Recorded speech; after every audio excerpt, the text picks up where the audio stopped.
Labi. Pirmais jautājums no Džona Marka Francijā. Vai mīlestība apvieno, kas ir kopīgs un kas to papildina? Jā, mēs runājam par patieso mīlestību, ko mēs sasniedzam un garīgumu. Mēs mīlam visu. Visu, kas šķiet ir līdzīgs man un pat to, kas ir attāls no manis. Es mīlu pat vēl vairāk, jo ir lielākas iespējas man to atņemt. Un ja mēs runājam par mīlestību mūsu pasaulē, protams, ka mēs mīlam to, kas ir vairāk līdzīgs mums.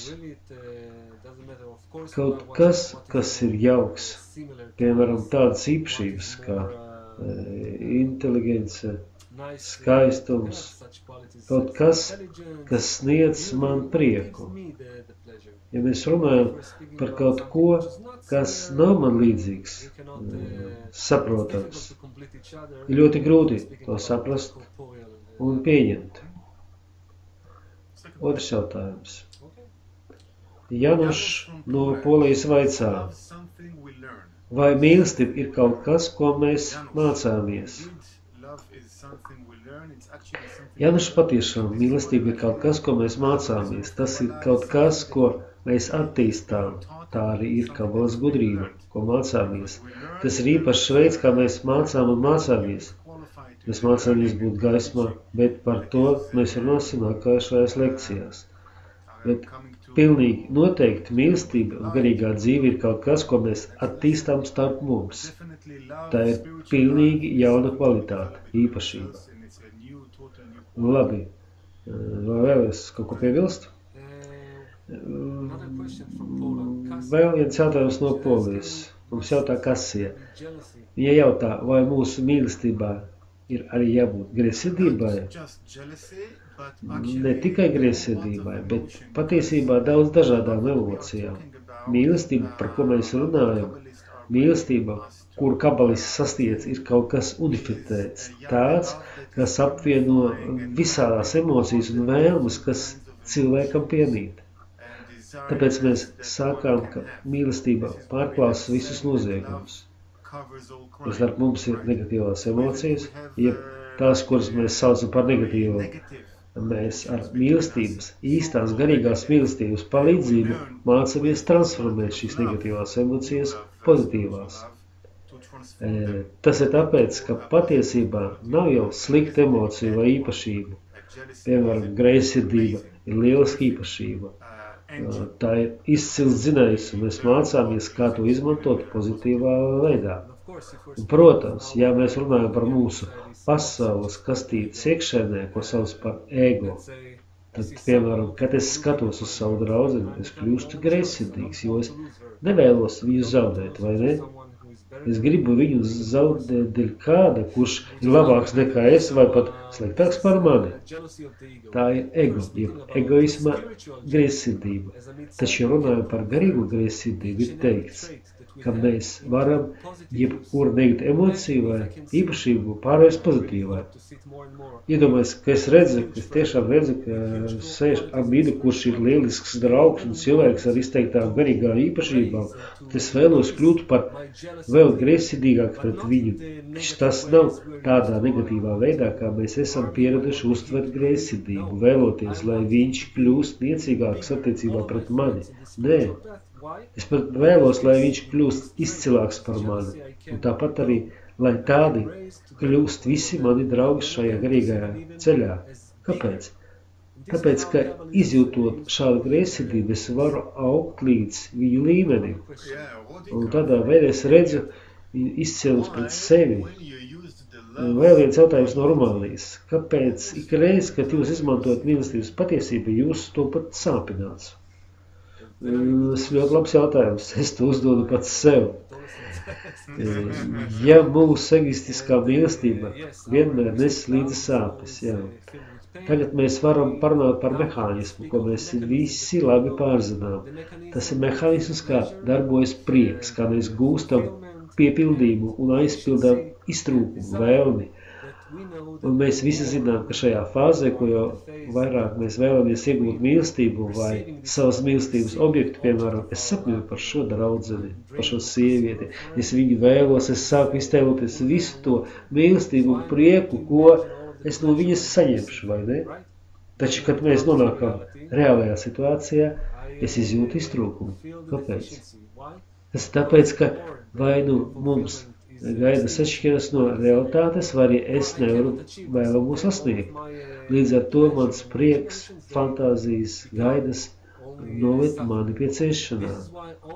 Tikai virs mūsu ega, tur, kur mēs apvienojamies mīlestībā, kas ir ārpus šīs mūsu egoistās kastītes, kurā dzīvojam, tikai tur mēs varam izjust patiesu piepildījumu, jo mēs neesam pretnostāvi viens otram.